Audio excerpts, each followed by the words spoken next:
Oklahoma governor's clemency of Julius Jones took tremendous courage, Archbishop Coakley says.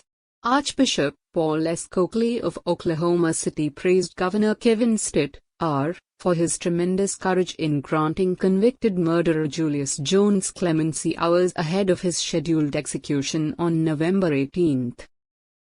It took tremendous courage in the face of intense pressure for Governor Stitt to grant clemency in this case, said Coakley, in a statement released shortly after the governor commuted Jones's sentence to life in prison without the possibility of parole.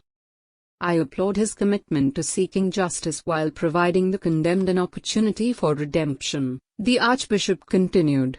To oppose the death penalty is not to be soft on crime. Rather, it is to be strong on the dignity of life. Earlier on Thursday, Coakley tweeted that he offered Mass this morning for Julius and Governor Stitt. It's in the Lord's hands now.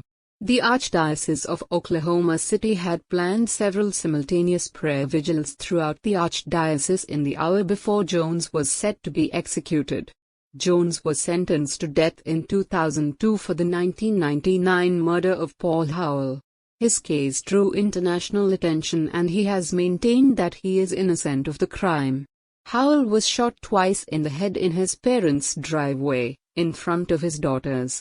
Jones, who was 19 years old, was accused of shooting Howell while in the process of carjacking his SUV.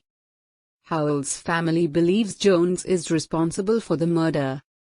The Oklahoma Pardon and Parole Board recommended on November 1 that Jones be granted clemency.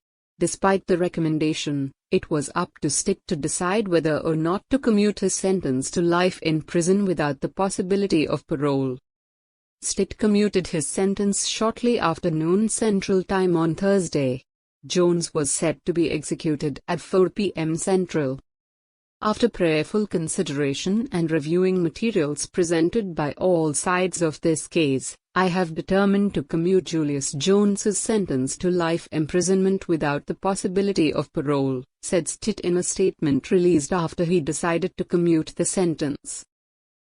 In the nearly 2 decades since Jones was sentenced to death, there has been a growing movement to stop his execution.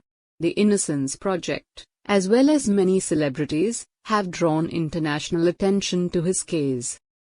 A Change.org petition calling for the state of Oklahoma to stop the execution has been signed by more than 6.5 million people.